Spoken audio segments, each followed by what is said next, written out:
सच्चे दरबार की जय, गौरी पुत्र गणेश की जय, हरा हरा महादेव। बहुत सुंदर भजन देखी दीदी। एक माँ के संसार में वर्णन कयल गेल छनि, बड़ा सुंदर दर्दनाक भजन। एक माता के लिए कलयुग में हमरा अहाँ के घर में माता के तकलीफ होइ छनि तो देखियो ई भजन केहन सुंदर अपना महादेव के चरण में एक शिष्या दीदी गौने छथि जे संसार में हमर सब माता बहिन सुधरे आ अपना माता के पिता के सेवा पूजा करे। बड़ा सुंदर भजन दीदी। अमृत के धार के कितनो पियाई एगो माई बिना, कैसे करे जबाजू राई भाई एगो माई बिना।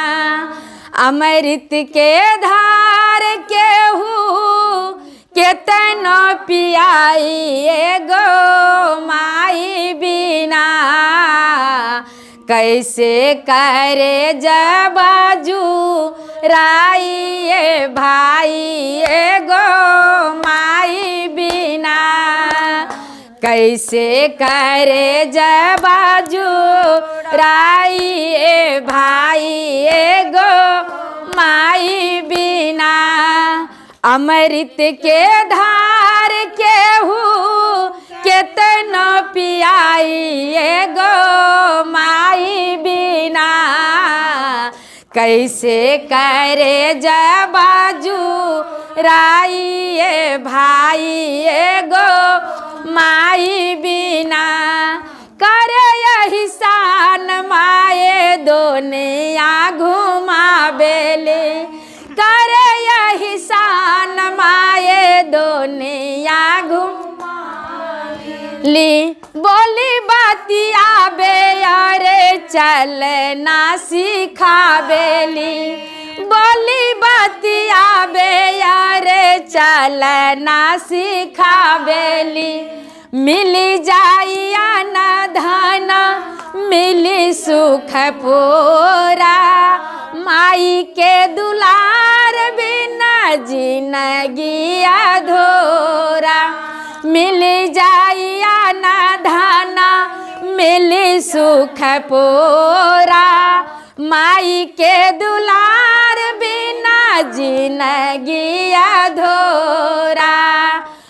कितनो अचरा ओढ़ा के केहू दूधवा पिलाई एगो माई बिना, कैसे करे जबाजो राई भाई एगो माई बिना, कैसे करे जबाजो राई भाई एगो माई बिना। देखी दीदी, हमरा अहाँ के एक सास जे छनि आ चाहे हमर अपन माता जी छनि अपना घर में, और उस समय देखियो दीदी भजन के माध्यम ई छनि जे एकटा घड़ी भरल गगरी 4 गगरी के भरि दै छनि, लेकिन 4 गगरी एक खाली घड़ी के घैला के भरे के लेल इस संसार में कलयुग में से देखियो कते कुचिष्टा है छनि हर घर में अपना माता के, जे हमरा तो 4 गो बेटा या पोता या पुतोह या हम तो सबके पालन लालन कर दिलिए, लेकिन आइ हमरा ई बेटा नहीं दैया तो कल उ पुतोह नहीं दैया, कहैया ओम्हर जो तू तो एम्हर जो, आ 2 महीना हमरा ला रहला तो 6 महीना बेटा ला रह के या। लेकिन इस संसार में ई भजन के एहि दुआरे अपना महादेव के चरण में कोई शिष्या दीदी गौने छनि जे अपना माता के लिए संसार में माता के शब्द के देखियौन 7 जन्म हम अहाँ दीदी जन्मबे तो अपना माता के कर्ज नहीं सधा चुकबे। दूध के दर्द और दाम हमरा अहाँ बुत नहीं हेतै ना, माँ के कर्ज कोना चुकेबनि, लेकिन एहि माँ के की कऽ दै छियनि अवस्था घटला के बाद बाँटि दै छियै पिता के माता के, जे 2 महीना ओहि पुतोह ला तो 2 महीना ओहि बेटा ला। ई संसार में कहै छथिन परमात्मा हमर जे एहि भजन से सब दीदी सुधरी और अपना सास के अपना माता के अपना पिता के अपना दिल में और गला से लगावी और सेवा करी निस्वार्थ भावना से, मन में स्वार्थ नहीं रख के। तो हमरा अहाँ के परमात्मा दीदी दिन दुना रात चौगुना करतीन। तो भगवान कहे छथिन ओहि चरण में एक शिष्या दीदी, अमृत के धार केहू भाई एगो माई बिना, कैसे करे जबाजू राई भाई एगो माई बिना, कैसे करे जबाजू राई भाई एगो माई बिना।